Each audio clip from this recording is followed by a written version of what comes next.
Now I've got the bottom and the top knocked out. Does it matter what side to do? Because I only want to come out one.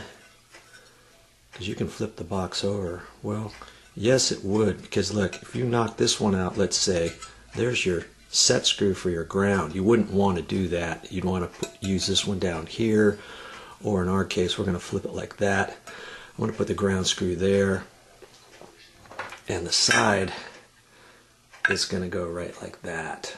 Okay, think about your project.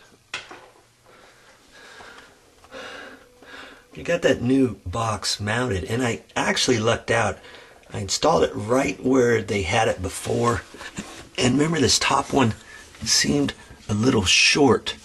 Well, that's because I went into the side of the box, or the existing was the side of the box. This time I'm going to go out of the top, and I was able to pull on this a little bit, and I gained just a little bit of room.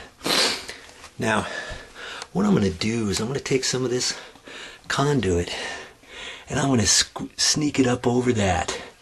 And, you know, because I'm working on this electrical outlet location, it then becomes my responsibility to make sure it's all up to code. And because I've got enough conduit and I was planning on it, and I got the right fittings for it and everything, you know, I'm gonna do it right. Now, incidentally, they have these little things called KO seals, knockouts. So if you make a mistake, or if you pull something out and you relocate something using another hole, you can still use a box. You just take one of these and it taps right in. Just like that.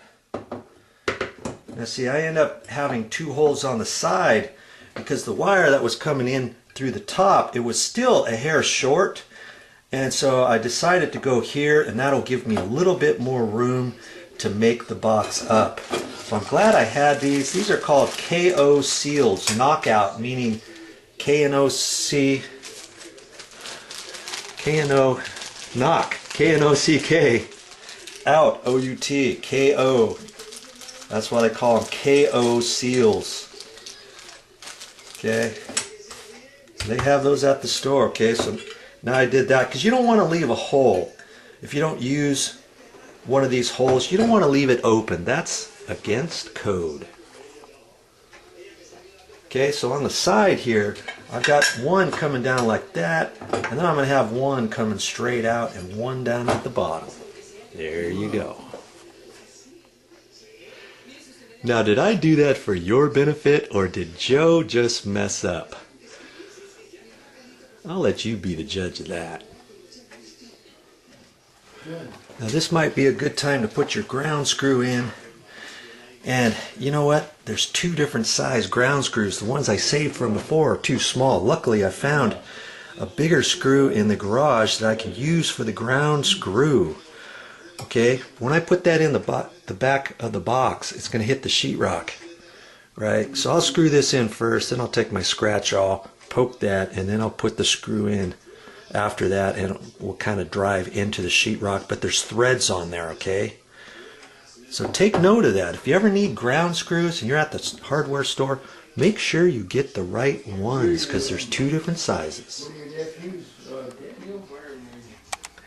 Now here's that old wire, and the sheathing, the outside sheathing was way up here before, so I stripped the outside sheathing off and pulled off all the paper and stuff, so this is more easily used. Plus I would have had to have done that in the box anyways. Now when I slip the conduit over, it doesn't matter where this stops inside the conduit. Fact is, the conduit's going to go from about here on up, and then I'll cut the conduit and let it poke in through there, maybe an inch or inch and a half, 2 inches or so. Okay, then screw the fitting on, slip it up over this, and then put it in the hole.